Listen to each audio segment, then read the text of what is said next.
देखो कितना बढ़िया है।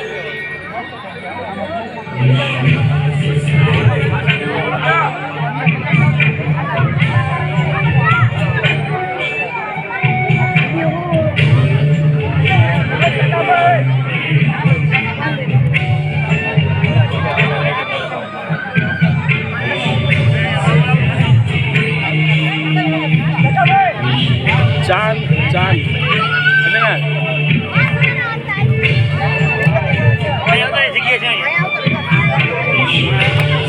ada nggak?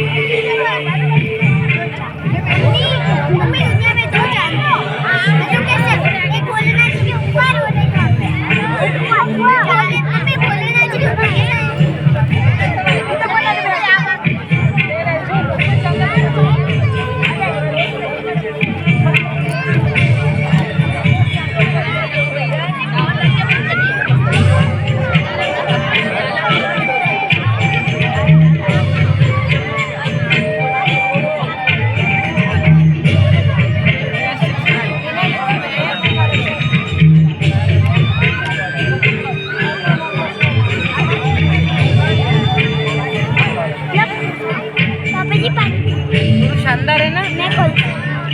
मेरे को नहीं पीना।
वंदे भूतम नित्यं गुरुं शंकररूपिणं यमास्यो वक्रतुंड चंद्र सर्वत्र वन्द्यते।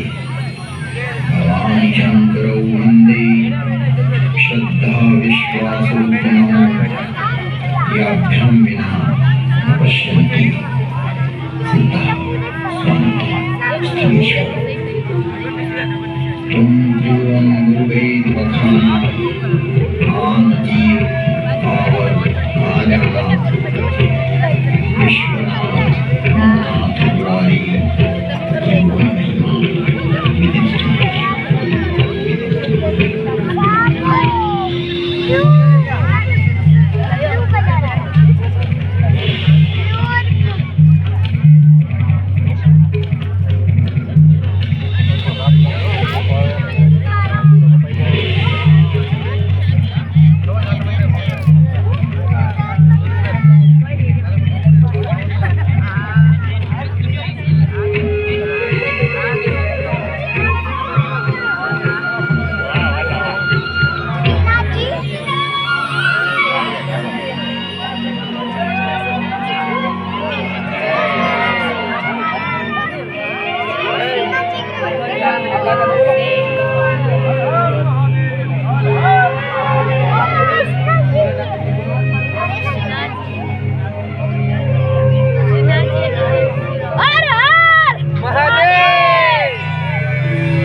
जगत में विश्वास को और गति प्रदान करें।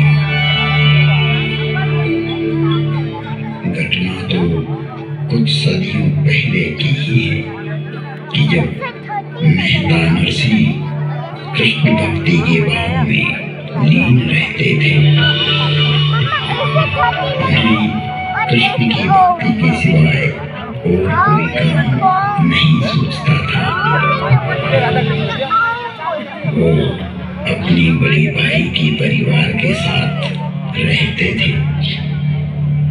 जब मेहता नरसिंह कोई काम काज नहीं करते थे तो परिवार में उन्हें बहुत प्रताड़ित किया जाता था।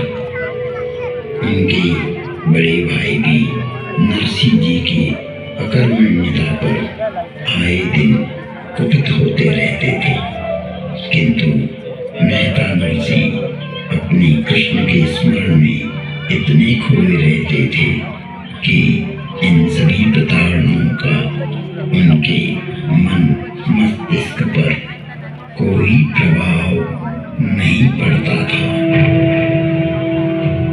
इन सभी घटनाओं के चलते गांव एवं समाज भी उन्हें सताने लगा।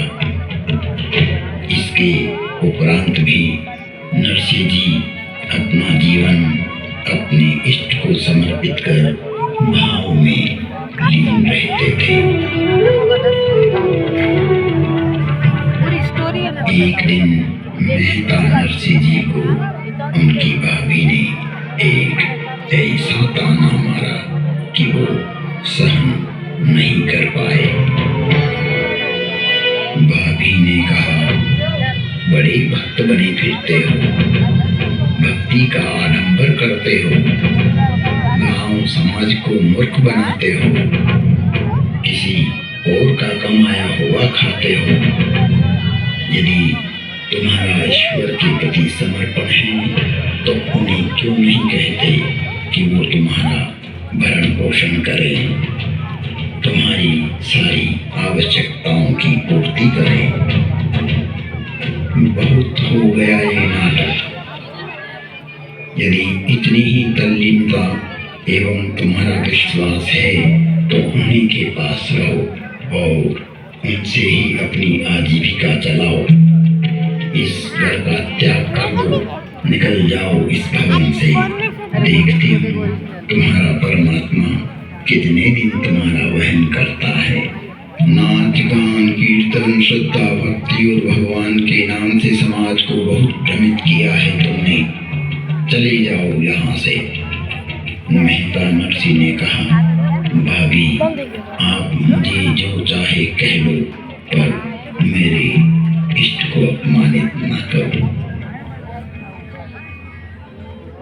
जब मेहता नरसिंह की भाभी द्वारा इसकी पुनरावृत्ति की गई तो भगत नरसिंह यह सहन नहीं कर सके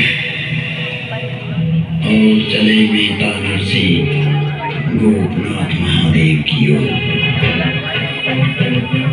हृदय में प्रभु का विश्वास लिए, दीनता का भाव लिए वहां पहुंचकर मेहता नरसिंह ने महादेव के शिवलिंग को अपने आश्लेष में ले लिया और 7 दिन तक महादेव से लिपटकर महादेव भाव में चले गए और गाने लगे राग केदार और चले गए महासमाधि में।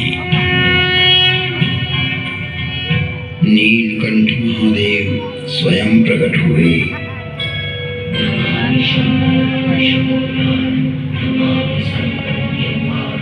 तथा नरसिंह जी की महासमाधि अवस्था बोली, हे प्रभु, आप स्वयं प्रकट हुए, मैंने आपको कष्ट दिया, मुझे क्षमा करें प्रभु, पर मैं आपके होने ना होने का कोई भी आरोप प्रत्यारोप मुझ पर करे, आपको अपयश दे, ये मैं सहन नहीं कर सकता। गोपनाथ के प्रांगण में नीलकंठ महादेव की आकाशवाणी हुई। ये वाला बर्थडे आपका अच्छा बना ना? मांगो वत्स, मैं तुम पर अति प्रसन्न हूँ, वर मांगो। नरसी ने कहा, अब कछनाथ न चाहिए मोरे, दीन दयाल अनुग्रह तोरे। फिर भी यदि आप कुछ देना ही चाहते हैं तो मुझे भगवान श्री कृष्ण के महारास दर्शन की प्रबल इच्छा है। वृंदावन की भूमि में जहाँ महादेव को भी गोपी का रूप लेकर प्रवेश करना होता है, महादेव ने मेहता नरसी को पूर्णिमा तक प्रतीक्षा करने को कहा और पूर्णिमा के दिन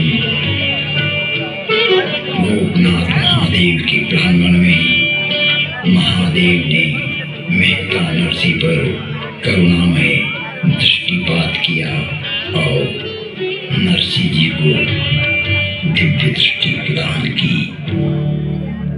हाथ में मसाल लिए मेहता नरसी ने भगवान श्री कृष्ण का रास पूर्णिमा की धवल रात्रि में